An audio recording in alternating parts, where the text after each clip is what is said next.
Tu és o alfa, Tu és o ômega, o início e o fim. Tu és o nosso Salvador, o nosso Redentor, aquele que nos escolheu, nos justificou, aquele que tem nos santificado e nos glorificará contigo, aquele que nos ressuscitará no grande dia. Tu és o noivo da tua igreja, Tu és aquele Deus eterno, junto ao Deus Pai, quando da fundação do mundo lá Tu estavas. Tu és o Logos, Tu és a palavra, Tu és o verbo vivo que se encarnou em nosso meio. Tu és o Deus encarnado que subiu aos céus porque ressuscitou no terceiro dia, mas enviou o Consolador, o Espírito Santo, que habita em nossos corações, o Espírito Santo que nos une, que nos traz a vivermos em comunidade, que nos santifica integralmente, corpo, alma e espírito. Somente a Ti, o Deus Trino, toda a honra, toda a glória e todo o louvor. Queremos muito, Senhor Deus, Te conhecer mais e mais, o Deus Pai, o Deus Filho e o Deus Espírito Santo. Como é bom adorarmos a um Deus Todo-Poderoso, como é bom adorarmos a um Deus vivo, que opera em nossas vidas, um Deus que habita em nosso meio e nos move segundo a sua boa vontade, perfeita, agradável e sobretudo soberana. Como é bom Te servirmos, Senhor, como é bom servirmos a um Deus que é vivo e que opera ainda em nossos dias e que não só criou todas as coisas, mas sustenta a sua criação com a palavra do seu poder. Espírito Santo, mova-se em nosso meio nessa noite, mova os nossos corações a entendermos aquilo que o Senhor quer nos ensinar, que sejamos confrontados pelo Teu Evangelho, pelas Tuas verdades, e que sejamos conformados segundo a Tua imagem, Senhor Jesus. Eis-nos aqui, seja feita a Tua vontade, e que em tudo o nome do nosso Senhor Jesus seja exaltado, e é nesse nome poderoso que oramos e agradecemos. Amém. Boa noite, sejam todos bem-vindos. Sintam-se à vontade, podem tomar os seus assentos.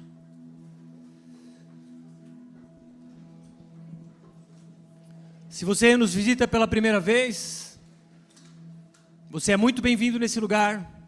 Ficamos muito felizes com a sua presença, assim como com a presença de todos. Somos muito gratos a Deus por tudo que Ele tem feito.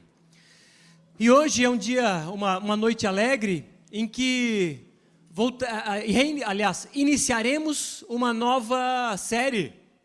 Finalizamos a série Jesus, o Reconstrutor da Vida, e agora vamos iniciar a série A Justiça de Jesus.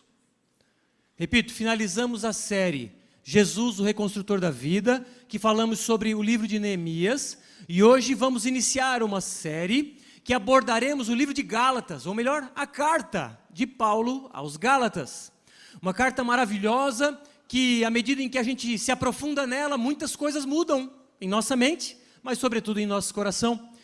Repito, a série de hoje é chamada A Justiça de Jesus. E o tema dessa noite é o seguinte: você é um cristão ou é um religioso? Faça essa pergunta para si mesmo, e ao longo da ministração de hoje vamos fazer uma autoanálise, para ver se você é um cristão genuíno, ou se você é um mero religioso, que cumpre normas de religiosidade. E vamos falar sobre isso para, como eu disse, cada um fazer uma autoanálise e ver o que é necessário mudar. Mas olha só, que interessante. Nem todos aqueles que vão à igreja são cristãos. Nem todos aqueles que foram batizados, que tomam a ceia, que vêm aos cultos todo domingo, que dão o dízimo, que oram todos os dias, que leem a Bíblia, sobem no monte, fazem jejum, nem todos estes são cristãos. Muitos se dizem cristãos, mas a bem da verdade é que não são. E de novo, quero convidá-lo a olhar para si mesmo, para identificar, traços de religiosidade ainda em sua vida, ou você pode assumir declaradamente que você é cristão. Olha o que Jesus disse em Mateus 7:22, muitos me dirão naquele dia, Senhor, Senhor, não profetizamos em Teu nome? Em Teu nome não expulsamos demônios e não realizamos muitos milagres? Então eu lhes direi claramente, nunca os conheci, afastem-se de mim, vocês que praticam o mal. Olha só, é possível profetizar, é possível pregar, é possível expulsar demônios, é possível até fazer milagres, e esses chegarão naquele dia e dirão, Senhor, e aí? Não posso entrar? Ele disse, não, aparta de mim, nunca te conheci. A ideia aqui do conhecer não é uma ideia de saber quem é uma ideia de ter intimidade. É como que Jesus dissesse assim, não, tu pregou, é verdade, tu era até pastor, mas eu nunca tive intimidade contigo. O que está querendo entrar aqui? Ou seja, é possível cumprir todas as normas da religião e ainda assim não ser cristão. Agora imagine-se, é bom imaginar para sentir a dor. Imagine-se chegando no céu, feliz da vida, afinal de contas, fiz tanta coisa, e chega no céu, e Jesus disse, não, fulano, tu aqui não. Imagine a tristeza, imagine a decepção eterna, né? Porque esperava que entraria nos céus, e não entrou, afinal de contas, fez tanta coisa. Mas vamos entender, o que é religiosidade? E o que é cristianismo? E essa carta de Paulo aos Gálatas, irmãos, ela pode mudar a sua vida. Se você é um religioso ainda, se você olha para si e vê indícios de religiosidade, saiba que a leitura e o estudo aprofundado de Gálatas, e você mergulhar com a gente ao longo dessas 6 ministrações nessa série aos Gálatas, pode mudar a sua vida. Você pode se perceber um mero religioso e não sabe. Vamos ler Gálatas capítulo 1, verso 1 ao 5, e nós vamos ficar nesses versos. Paulo, apóstolo enviado, não da parte de homens nem por meio de pessoa alguma, mas por Jesus Cristo e por Deus Pai, que o ressuscitou dos mortos. Pode ir. Travou. Eu vou ler aqui. Foi? Tá, eu vou ler aqui, vai. Eu não tenho nem aberto aqui, mas tudo bem. Tecnologia dá isso. Gálatas 1, vamos lá. Diz assim, Paulo, apóstolo não da parte de homens, nem por meio de homem algum, mas por Jesus Cristo e por Deus Pai, que o ressuscitou dentre os mortos. E todos os irmãos que estão comigo, as igrejas da Galácia, graça a vós e paz da parte de Deus, nosso Pai, e do Senhor Jesus Cristo, que se entregou a si mesmo pelos nossos pecados, para nos livrar deste mundo mau, segundo a vontade de nosso Deus e Pai, a quem seja a glória para todos sempre. Amém. A carta de Paulo aos Gálatas é uma carta que fala sobre o Evangelho. Aí você pode dizer, Bruno, o Evangelho é a Bíblia, né? Não, a Bíblia é a Bíblia. A palavra Evangelho significa boas novas ou boas notícias. Essa palavra aparece no Novo Testamento 108 vezes. Só na carta de Paulo aos Gálatas, ela aparece 12 vezes. Na carta aos Romanos, que é muito mais extensa, ela aparece 13 vezes. Perceba que uma carta aos Gálatas, são 6 capítulos apenas, ela aparece 12. Então, é um tema que é muito... Paulo se aprofunda muito a respeito desse tema. Portanto, se é uma palavra que repete diversas vezes, preste atenção. E essa carta, então, ela expõe o Evangelho puro e simples. Vamos entender o que é esse Evangelho. Tim Keller é um autor que, inclusive, estamos lendo um livro, irmãos, chamado Gálatas para você. Amanhã, 19h30, começaremos a discussão sobre esse livro, você é nosso convidado. Ele diz assim nesse livro, o Evangelho é a mensagem de que somos piores do que jamais ousamos acreditar, porém, mais amados e aceitos em Cristo do que jamais ousamos esperar. O Evangelho nos mostra que somos muito piores daquilo que imaginamos, porém, muito mais amados do que jamais imaginaríamos ser amados por alguém, a saber, Deus. Essa carta, lembra de Martim Lutero, um dos caras que encabeçou a Reforma Protestante, 1517, o cara que aficionou 95 teses na porta da igreja do Castelo de Wittenberg. Esse cara foi um dos caras que encabeçou a reforma que trouxe a separação da igreja protestante em relação à igreja católica romana. E nós somos frutos dessa reforma. Ele disse o seguinte, a carta aos Gálatas é a minha carta, eu me casei com ela. Ela é uma das cartas magnas, é a carta que fala sobre a liberdade do cristão. Agora, se a carta aos Gálatas fala sobre liberdade, por que muitas igrejas tendem a aprisionar o seu membro? Vamos entender o que isso significa. E essa carta, ela fala, um dos temas, né, é o Evangelho, e o Evangelho é sobre justificação pela graça mediante a fé. E segundo os reformadores, o artigo que fala sobre a justificação pela graça mediante a fé, é o artigo pelo qual a igreja se mantém em pé ou cai. Aquela igreja que não ensina salvação pela graça mediante a fé, ela não está alicerçada no evangelho da graça. Ela não entendeu o que é o evangelho. Ela sequer entendeu a obra de Cristo. E isso é muito sério. Vamos falar melhor sobre isso. Bom, essa carta foi escrita por Paulo, um apóstolo. Quem eram os apóstolos? Eram 12 homens, mais Paulo, que foram comissionados por Jesus. Tiveram um contato direto com o mestre.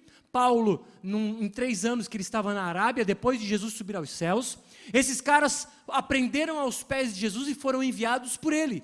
Por isso que nós não acreditamos que existam apóstolos hoje, porque apóstolo genuinamente foi enviado por Jesus. E obviamente hoje, são pessoas enviadas por homens. Mas enfim, Paulo era um plantador de igrejas. Ele era um missionário, percorria diversas regiões plantando igrejas. Depois de plantada a igreja, ele enviava cartas para instruir aquelas igrejas plantadas em determinadas regiões. Essa carta foi escrita em torno de 50 depois de Cristo. Olha que interessante. O ano 50 depois de Cristo, poucos anos depois de Jesus ter morrido, em torno de 20 anos, Paulo já estava escrevendo uma carta. Provavelmente, o segundo livro do Novo Testamento a ser escrito. O primeiro, provavelmente, foi a carta de Tiago, a carta de Paulo aos Gálatas, o segundo livro. Certamente, então, provavelmente, o primeiro livro escrito por Paulo. Ele escreveu, então, essa carta a uma região, a um grupo de igrejas de uma determinada região chamada Galácia. Paulo era um judeu. Paulo, ele era um perseguidor de cristãos. Ele era um judeu zeloso da lei, ele era fariseu dos fariseus, um cara que guardava a lei dos judeus de forma íntegra e irretocável.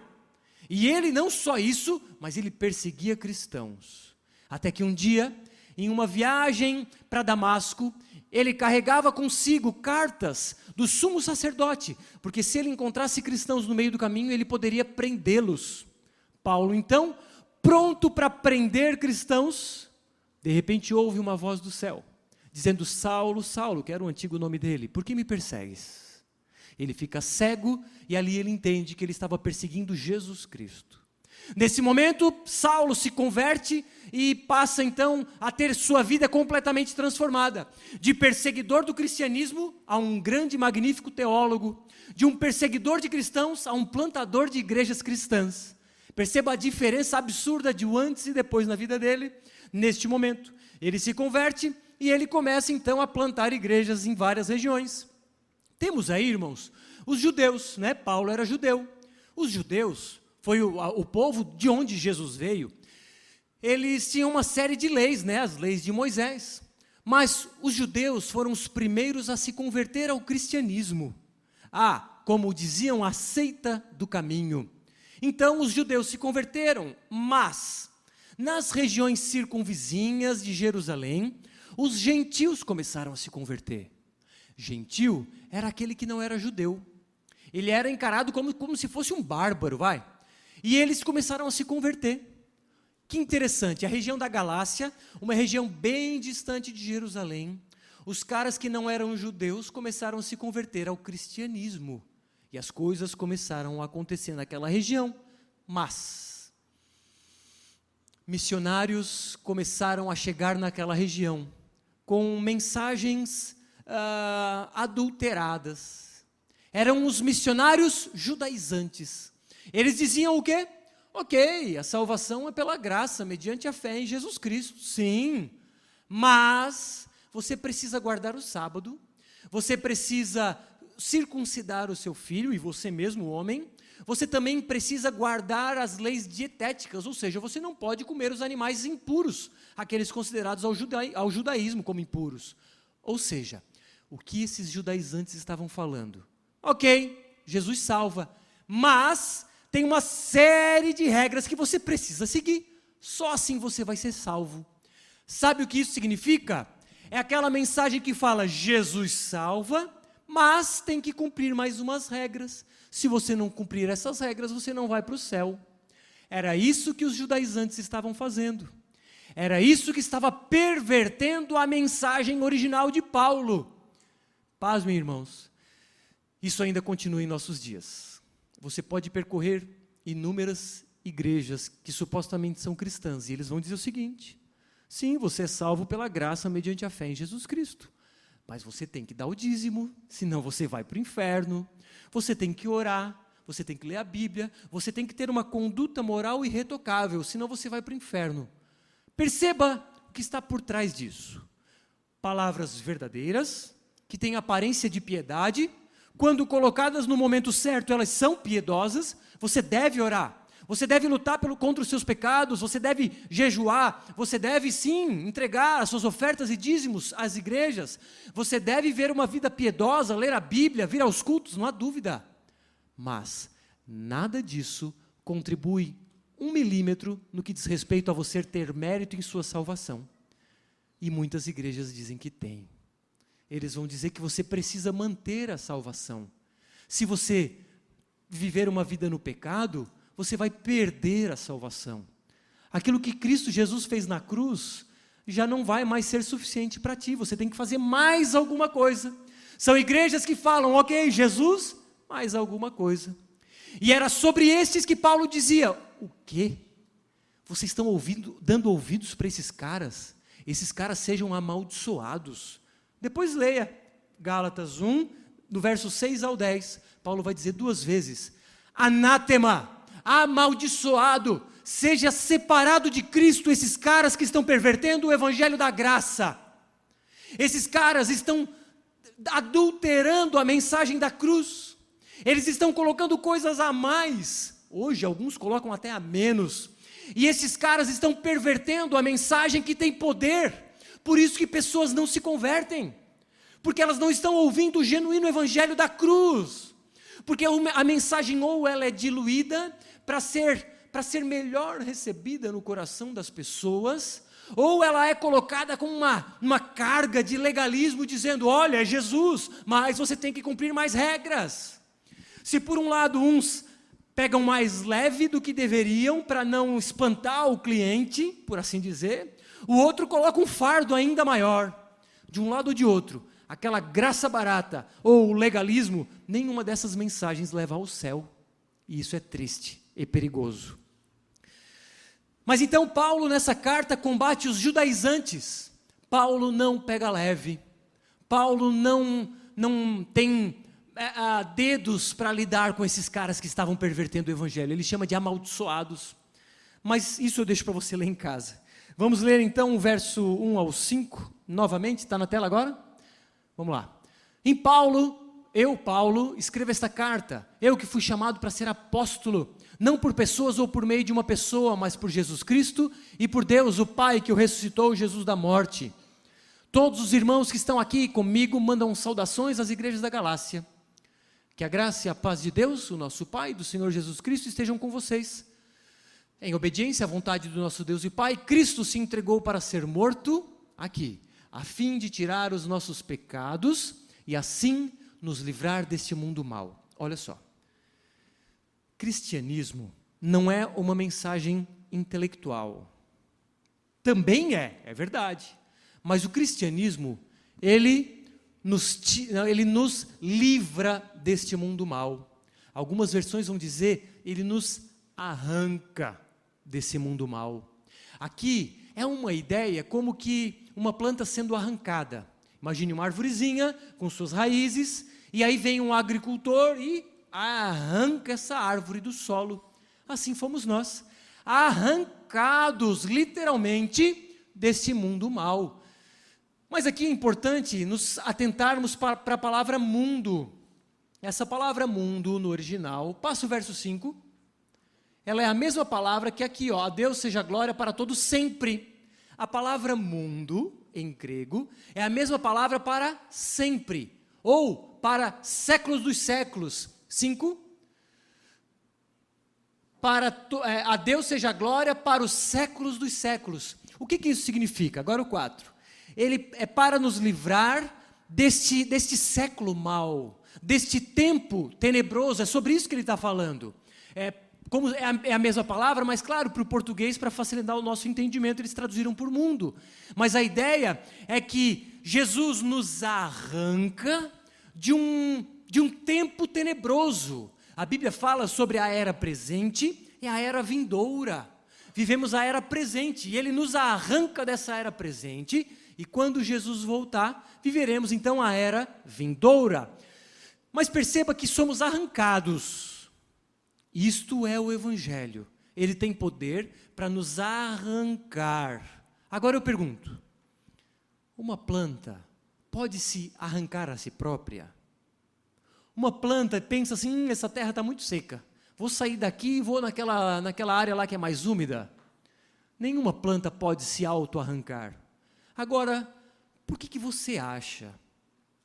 Ou melhor, por que alguns acham que podem de alguma forma pular fora do mundo mal por livre e espontânea vontade, pelo suposto livre-arbítrio? Como que alguém acha que pode, que tem essa habilidade, se estava morto em seus delitos e pecados, e ele diz que a morte de Cristo teve como objetivo nos livrar, nos arrancar desse mundo mal. Não fomos arrancados pela nossa própria vontade, mas porque Ele assim o quis, em sua soberana vontade. Mas somos livres, arrancados desse mundo mal, dá uma ideia de liberdade e de escravidão. Nós éramos escravos, agora somos livres. Olha só, Bruno, eu não era escravo não, eu era livre, eu fazia o que eu queria. Vamos analisar? Primeiro ponto, éramos escravos do consumismo. Você não acha que o consumismo não é uma forma de escravidão? Lançou um telefone novo, preciso correndo comprar esse telefone novo. Lançou um carro novo, preciso correndo comprar um carro novo. Lançou um livro novo, preciso correndo comprar um livro novo. Perdão, Senhor, esse é o meu mal. Mas irmãos, somos escravos do consumismo, não podemos ver uma promoção na Amazon e corremos para comprar. Mas quem vai não aguentar uma promoção de livro de R$2? Mas enfim, sim, em alguma medida, somos escravos do consumismo, mas também somos escravos da moda. O que é moda? Moda é uns caras que dizem que isso não se usa mais, agora se usa aquele. Eu tenho um óculos que eu devo ter comprado há uns 8, 9 anos atrás, um óculos escuro de estilo máscara, que está fora de moda, faz tempo, mas eu não uso muito óculos escuro e eu não estou preocupado em usá-lo. Tá, só um pouco preocupado.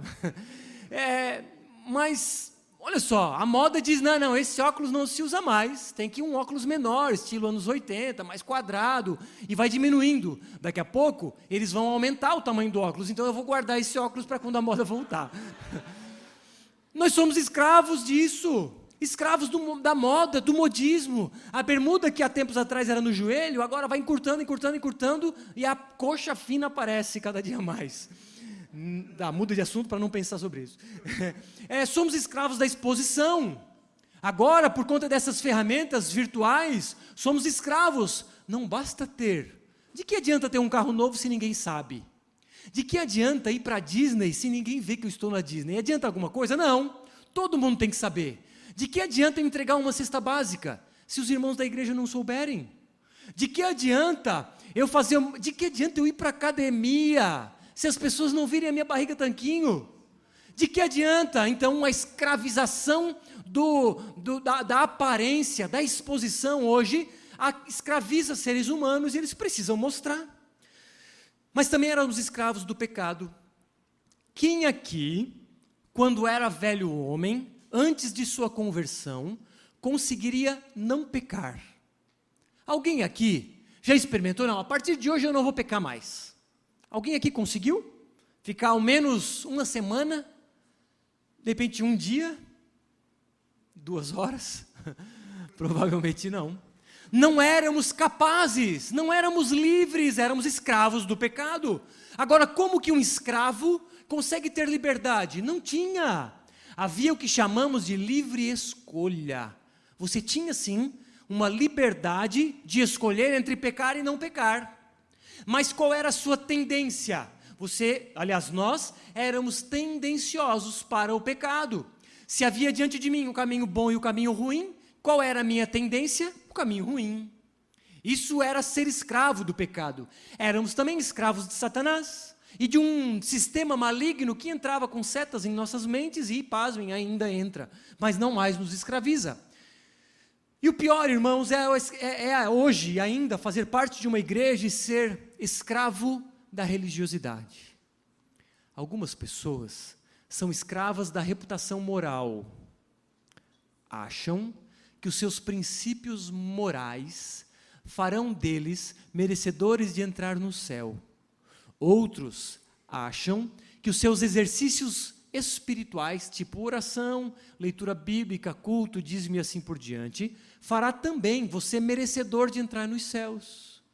Aí essa pessoa que pensa de forma meritória, vai chegar no céu e dizer: Senhor Jesus, eu expulsei demônios, eu preguei, eu profetizei, eu toquei no culto, eu cantei, eu preguei, eu entregava as cestas básicas, posso entrar, né? Claro, eu fiz tanta coisa. Ele vai dizer: não, nunca te conheci.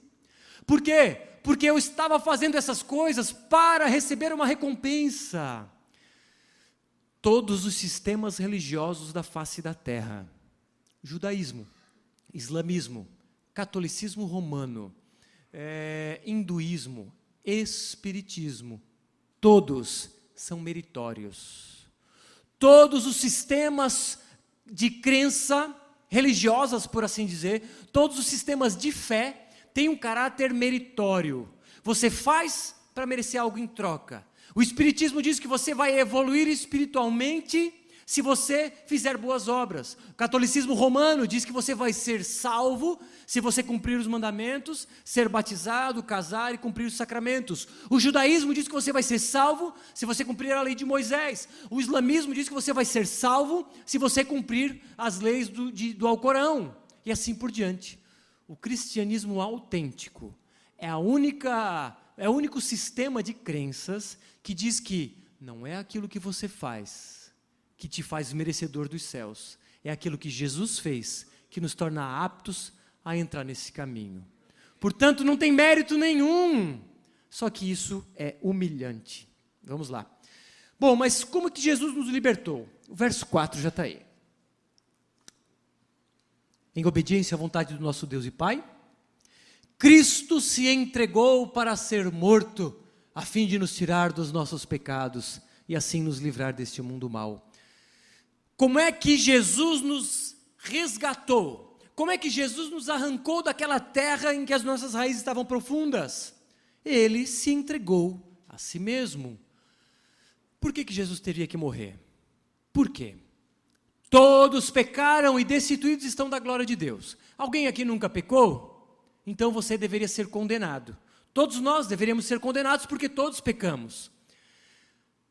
Precisaríamos então pagar um preço, né? Se você descumprir um ponto do Código de Trânsito, você tem que pagar o preço. Se você descumprir um ponto do Código Penal, você tem que pagar o preço. Se você descumprir um ponto da lei de Deus, você tem que pagar o preço.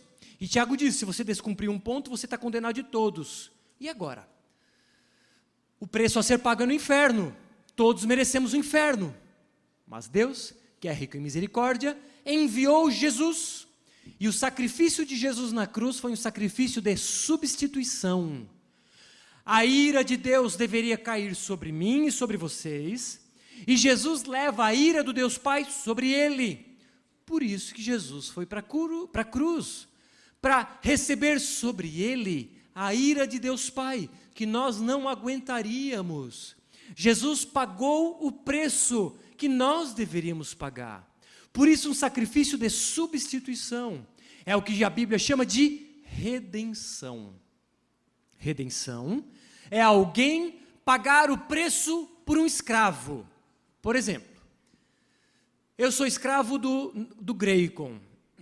E aí vem o Veneza, olha para mim, canela fina, acho que esse aí vai ser um bom trabalhador. Vou comprar. Greicon, quanto custa esse escravo? Custa 100 mil reais. O Veneza paga, Greicon está aqui 100 mil reais. Agora o Bruno foi comprado por outro senhor. Agora eu pergunto, diante dessa compra redentiva, ou um preço foi pago. Eu poderia dizer assim, não, Veneza, eu não quero. Eu quero continuar servindo o Graycon. Eu teria essa possibilidade de escolher quem eu quero servir? Óbvio que não. Agora, como é que alguém acha que pode dizer, não, Senhor Jesus, quero ficar preso aqui com as minhas raízes nesse mundo. O teu sacrifício na cruz não foi suficiente. Não quero que esse preço seja pago por mim. Existe essa possibilidade? Se um novo Senhor pagou um preço, o escravo é obrigado a ir. Mas saiba que ninguém vai contra a vontade. Mas Deus, em sua infinita graça, em seu infinito poder, faz com que queiramos.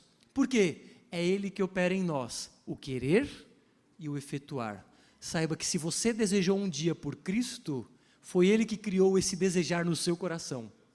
Isso significa de que a glória é toda dele.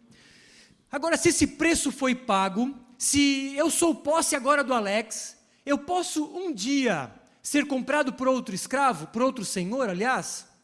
Bom, talvez num sistema escravizatório, normal, sim. Mas agora eu pergunto, existe algum preço maior do que o sangue de Cristo derramado na cruz? O preço maior que poderia ser pago, foi pago por meio dele. Jesus na cruz pagou com o maior preço, porque ele era o Deus Filho encarnado, derramando o próprio sangue em meu favor. A culpa que deveria cair em mim caiu sobre ele. A ira de Deus Pai que me esmagaria no inferno, esmagou o Deus Filho na cruz. E como quem naquela cruz, como se visse a face da ira de Deus, Jesus levou sobre si os nossos pecados. Por isso que Jesus no Getsêmani, momentos antes do seu sacrifício, disse, Senhor, afasta de mim esse cálice, mas que não seja feita a minha vontade, mas a tua. E esse cálice que ele disse que ele pediu que poderia ser afastado, era a ira do Deus Pai que cairia sobre ele. E isso, irmãos, deveria constranger o nosso coração de uma forma tal, que deveríamos então pegar a lei de Deus, Senhor, como é que eu não vou cumprir a tua lei? Senhor Jesus, tudo que tu fez por mim, como é que eu não vou pegar os teus mandamentos? Como é que eu não vou andar na linha? Como é que eu não vou orar? Como é que eu não vou vir ao culto? Como é que eu não vou me envolver na comunidade? Como é que eu não vou servir? Como é que eu não vou amar as pessoas, tendo em vista tudo que o Senhor fez por mim? Isso é o Evangelho. Jesus fez o que não poderíamos fazer, e agora entendemos isso, cheios de gratidão e amor, reproduzimos um amor sacrificial. Se Jesus se sacrificou por mim, eu me sacrifico pelo Veneza, que por sua vez se sacrifica pelo Musta, que sua vez se sacrifica pela Grazi, e assim sucessivamente. Todos morrendo para as nossas vontades, para que outros sejam beneficiados. Isso é o Evangelho. Bom, fomos livres, né? Somos livres da escravidão. Poxa, Bruno, era aí é essa parte que eu gosto. Jesus morreu pelos meus pecados. Agora, faça o que você quiser. Se ele já pagou o preço, você pode fazer o que quiser. Viva do seu jeito, desde que ninguém saiba. Traia a sua esposa ou o seu esposo, desde que ninguém fique sabendo, está tudo certo, ele já morreu pelos teus pecados. Será? Será que alguém que foi constrangido por esse amor sacrificial teria coragem de viver deliberadamente no pecado? Jamais. Por isso que falamos sobre pecado. Mas, irmãos, o que é mais agradável? Se nós quiséssemos uma igreja gigante, a gente não falaria coisas duras. Se nós quiséssemos uma igreja que crescesse muito rápido, nós falaríamos o quê? Jesus ama vocês. Venha do jeito que você é e está, e continue desse jeito, não tem problema. Deus é Pai. No fim tudo vai dar certo. Venha, não, homossexualismo não tem problema, continua assim. No fim tudo dá certo. Não, é mentiroso, mas relaxa, nasceu assim, né? Se o homossexual nasceu assim, o mentiroso nasceu assim, o agressivo nasceu assim, deixa bater na mulher, não tem problema. No fim, tudo vai ficar bem.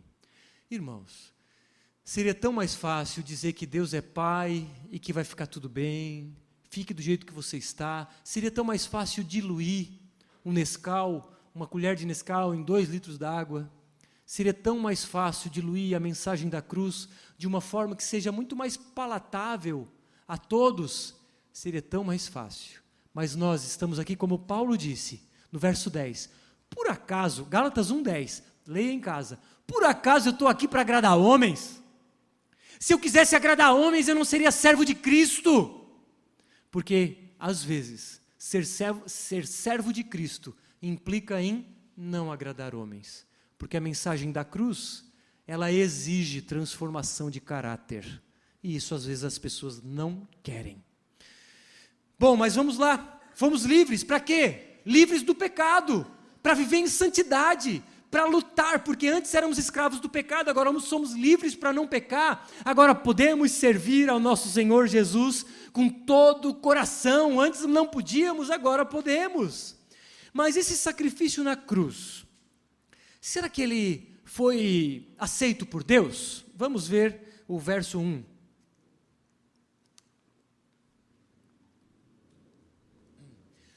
Eu, Paulo, escrevo essa carta, eu que fui chamado para ser apóstolo, não por pessoas ou por meio de uma pessoa, mas por Jesus Cristo e por Deus Pai, que ressuscitou Jesus da morte. Para os recém-convertidos, quando ouviram falar que Jesus havia ressuscitado, era o aval, era a autenticação de que Deus havia aceitado o sacrifício de Jesus na cruz. Porque dizer que é Messias, qualquer um diz. Morrer por pessoas, muitos podem morrer.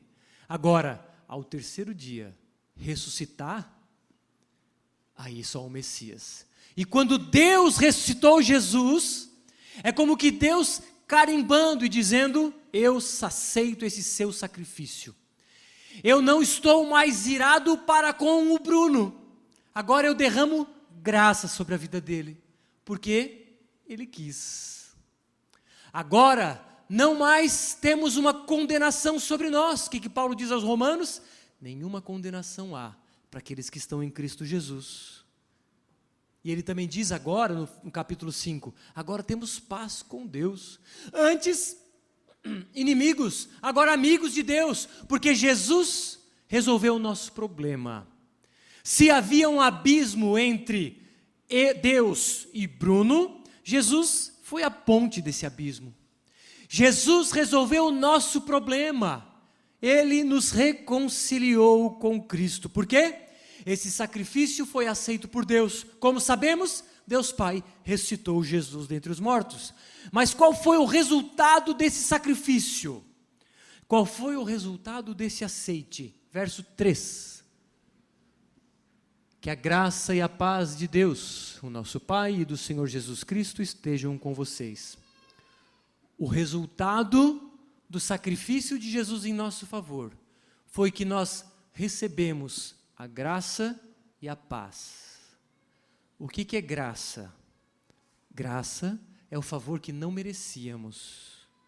Somos salvos pela graça, como a música cantou. Salvos pela graça mediante a fé e não por obras, para que não haja glória humana. Se somos salvos pela graça, significa que não temos nenhum mérito.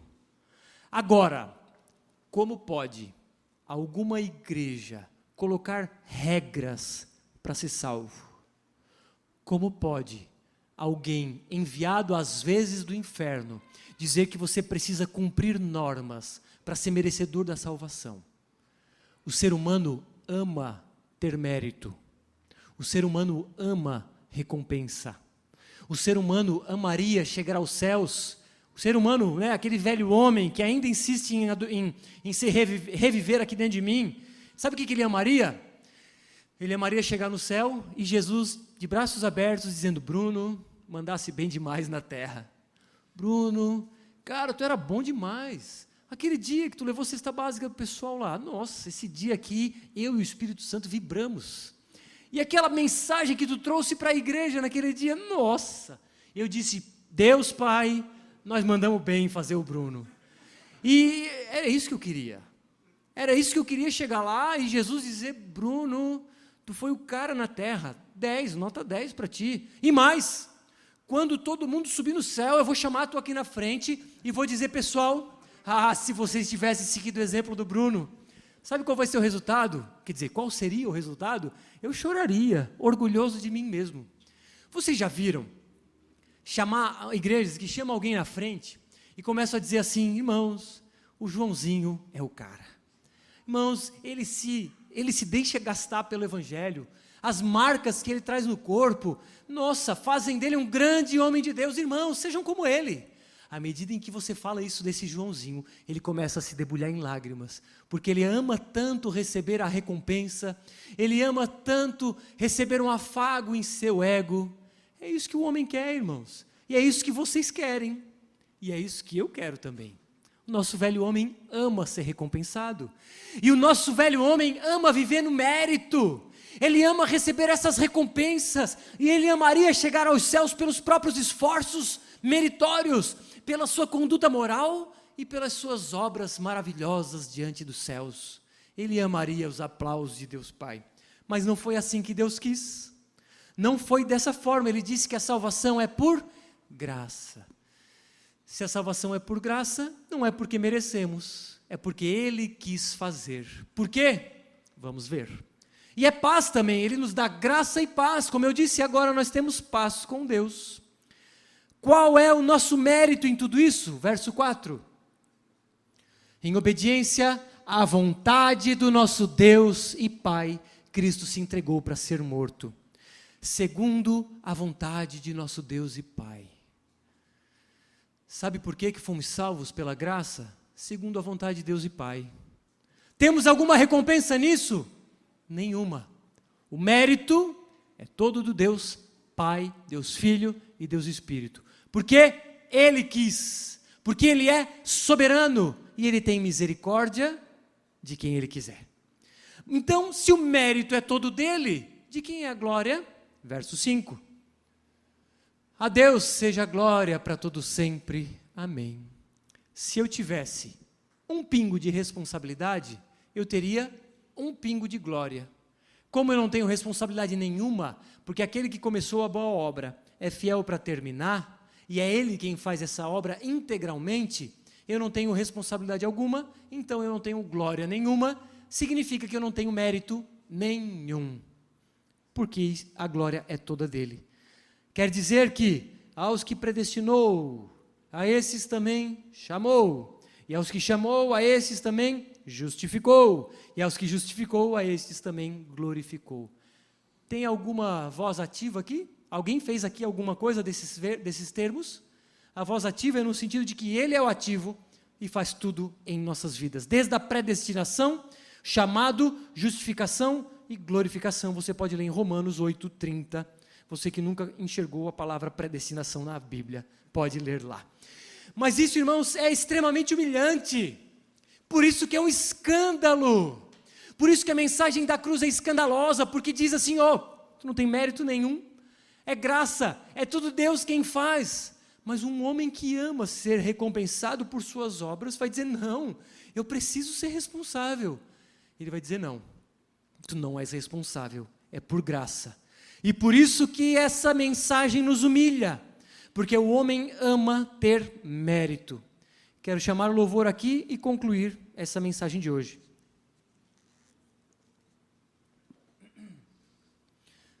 Diante do que foi exposto, você enxerga indícios de religiosidade em sua vida? Você enxerga que talvez você seja um religioso que acha que pelo seu muito fazer ou muito falar, você vai ser merecedor de chegar aos céus?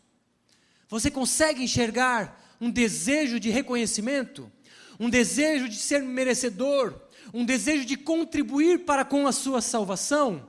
Você ora, você lê a Bíblia, você jejua, você entrega o dízimo, vem no culto para ser merecedor dos céus? Então, sinto dizer, você é um religioso. Mas, se você entendeu que foi Jesus que te arrancou, que Ele fez a obra, Ele te chamou, Ele te justificou, Ele tem te santificado, a obra da salvação é toda dEle, e você entende que é dEle, e você glorifica somente a Ele, você certamente entendeu o que é o Evangelho da graça. Não acrescente nem 1 milímetro no que diz respeito à salvação, porque Ele nos resgatou do império das trevas, Ele nos arrancou deste mundo mau, Ele nos livrou da escravidão, Ele nos comprou definitivamente. Dele recebemos essa graça e essa paz. Nenhum mérito havia em nós, portanto nenhuma glória existe em nós. Jesus, o autor e consumador da nossa fé, aquele que começou a boa obra, é fiel para terminar, tudo pela graça. Podemos viver no pecado? Jamais. Fomos salvos pela graça mediante a fé, para caminharmos em boas obras. Diante dessa mensagem que nos humilha, que nos mostra que não somos merecedores de nada, quem de nós tem coragem de continuar caminhando no pecado? Quem de nós teria coragem de não se entregar e dizer: Senhor Jesus, eis-me aqui, faz a tua vontade em mim? Quem de nós teria coragem de não ser um servo de Cristo, depois de entender o que Ele fez? E diante disso, finalizo com o seguinte desafio: fomos amados por Deus, independente do nosso mérito, independente da nossa habilidade religiosa, independente daquilo que a gente faz, Ele nos amou. Eu quero lançar, na verdade, 2 desafios.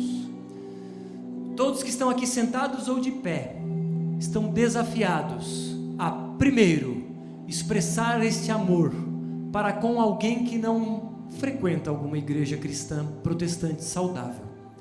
Você, eu, estamos desafiados de, a partir de hoje até domingo que vem, falarmos para uma pessoa que não frequenta uma igreja a respeito do Evangelho da Graça. Isso é o quê? 1 a 1, que você tem no seu panfleto, nas suas cadeiras. E o outro desafio do 1 a 1, você, eu, vamos mandar mensagem ou conversar aqui no culto para uma pessoa desta comunidade, e você vai ser desafiado a estreitar relação com ela, seja por mensagem, mas futuramente marcar um café, um jantar, um x-salada depois do culto. Somos desafiados então, nesta noite, a falarmos de Jesus para uma pessoa, e para conversarmos, ou nos aproximarmos, ou estabelecermos relacionamento com uma pessoa dessa comunidade. Bruno, mas ninguém me procura nessa igreja. Faça. Não espere pelo outro aquilo que você pode e deve fazer. Tome a iniciativa, mande uma mensagem, convide alguém aqui após o culto, converse, conheça, estabeleça relacionamentos. Por quê, Bruno? Preciso sair da minha zona de conforto. Porque Jesus saiu da zona de conforto dele. Ele destituiu-se de sua glória, veio à terra, se fez igual à sua criação. Ele se humilhou para resolver o meu problema, o teu problema. Agora, eu vou sim sair da minha zona de conforto, para falar desse amor para uma pessoa lá fora, e para expressar amor para uma pessoa aqui de dentro. Todos somos desafiados nessa noite, para que façamos isso ao longo dessa semana. Vamos orar? Medite nesse desafio. Senhor Jesus, que toda essa comunidade entenda o verdadeiro e genuíno Evangelho da Graça, que não queiramos construir uma ponte que liga a terra até o céu, mas que consigamos enxergar a ponte que o Senhor estabeleceu dos céus até a terra, que enxerguemos que Jesus é o caminho, a verdade e a vida, porque ninguém vem ao Pai a não ser por Jesus, e que ninguém queira acrescentar nada ao Evangelho de Jesus Cristo. Nenhuma boa obra pode ser acrescentada ao mérito, porque não temos mérito algum. Que todos entendamos isso, mas que esse entendimento não seja meramente intelectual, que esse entendimento transforme os nossos corações, e que saiamos da nossa zona de conforto, para levarmos essa mensagem para os de fora, e para amarmos aqueles aqui de dentro, porque dessa forma saberão que somos teus discípulos. Vamos ficar de pé e vamos adorar o nosso Deus?